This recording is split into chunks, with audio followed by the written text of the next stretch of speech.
What's up, good people? Mark Holmes here, and as always, I want to say thank you all for watching, commenting, subscribing, and being part of the Joe Boo Sports Report. Without you guys, as well as you ladies, you know that this literally does not work. Hope everybody's having a great day. Man, I'm whooped. Sitting here, I've been under the house here working on putting a sink, an antique sink, up here in the screened-in porch that's no longer screened in. So my wife has a place to plant all her damn plants. And I've been up underneath this crawl space here in the dark on my hands and knees, running the waistline and the supply lines and everything else for that thing, along with building this thing. And I am whooped. I've literally, taken skin off my knees here trying to get this thing done. I hope she appreciates it. So, as I'm crawling up underneath of here and doing the hard work, because it's the hard work that you do that ends up making the job real good.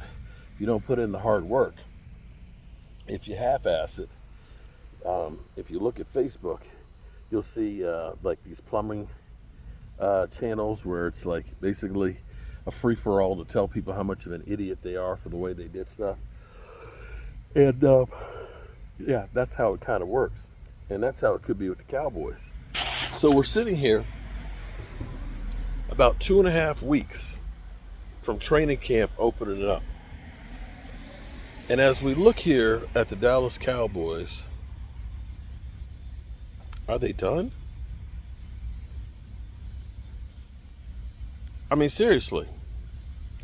It's almost like, I know we brought Eric Kendricks in, which I think is definitely a good move. I think, hell, you bring any linebacker in, it's better than having no linebacker, you know? And we brought in basically Zeke and a few UFL players. I know today is Brandon Alberry's birthday, and he's been an all-pro signing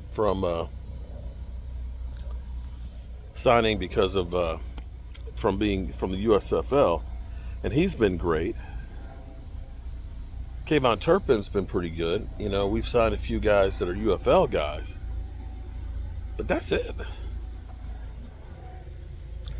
Is this really everything that the Cowboys are going to do? Are we really not going to make any moves at all? This can't be true, is it?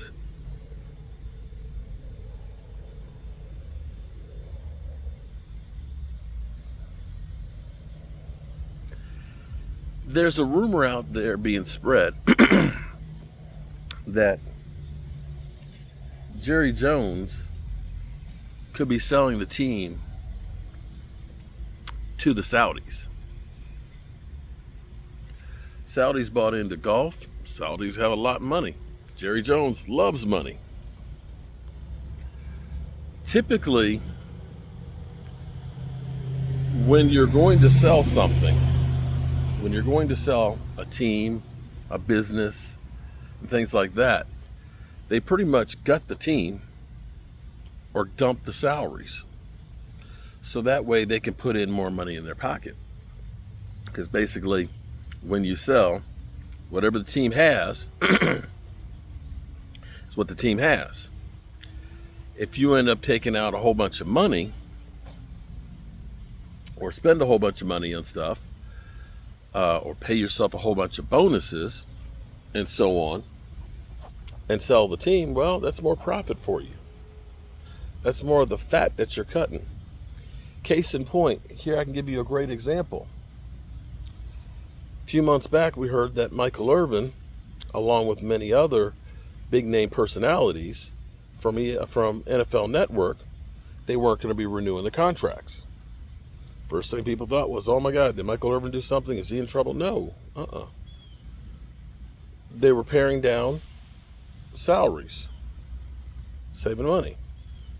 Then they started talking about, we're going to consolidate the NFL AM studio out in California because that's where they have most of their studios. And then, and so at first the talent, they were told, You may or may not be taken out with the rest of them out to California. And then they just decided, you know what, we're just going to cut the programming. Got rid of the show. And they're working on selling it to ESPN. So they cut their losses. They got rid of all the salaries and everything else, saved themselves some money, and then they sell it and maximize the profit off of it. Is it actually possible that that's what Jerry Jones is doing? I mean, it doesn't make any sense. We heard him say we're all in, and then all of a sudden we don't do anything. We literally sign the least expensive guys out there.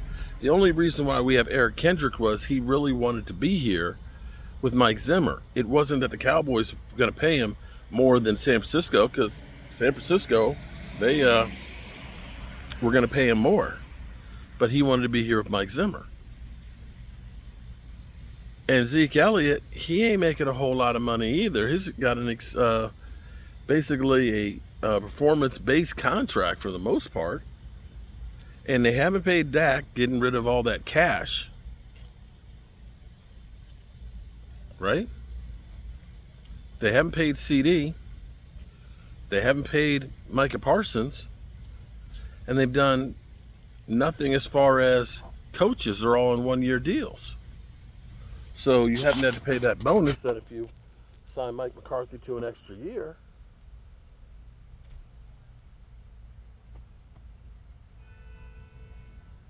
Maybe this does make a little more sense. I don't think that Jerry Jones, I would think that Jerry Jones has a love for football and everything with the Cowboys. I think that's the case. But then again, Saudis might say, you know what, we'll give you $20 billion. They can do that easily. Like it's nothing. I don't know what else makes sense.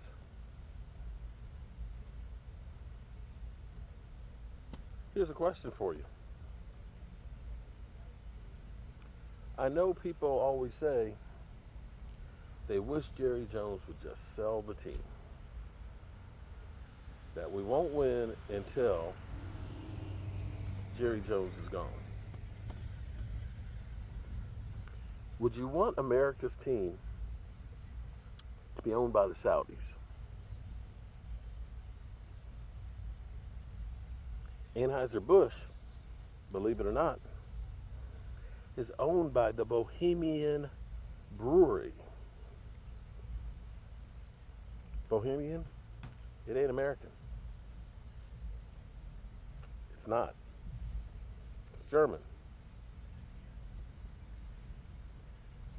There's a lot of companies out here that we think are American.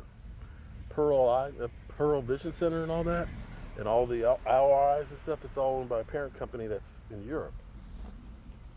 So, a lot of our pork producers, China done bought them out. So how would you feel about America's team being owned by the Saudis? I'd like to get y'all's thoughts on that. Well, I'm short 2 couplings to be able to finish running the supply line for the sink. But I got the cabinet built and the faucet won't be here till tomorrow. So I think I'm going to go ahead and I'm going to take my funky, and I mean funky, not like funky cold Medina, funky from being in here in the heat. Finally cooling down some. Whew. Yeah. This might be the only thing that makes sense. Peace out, good people.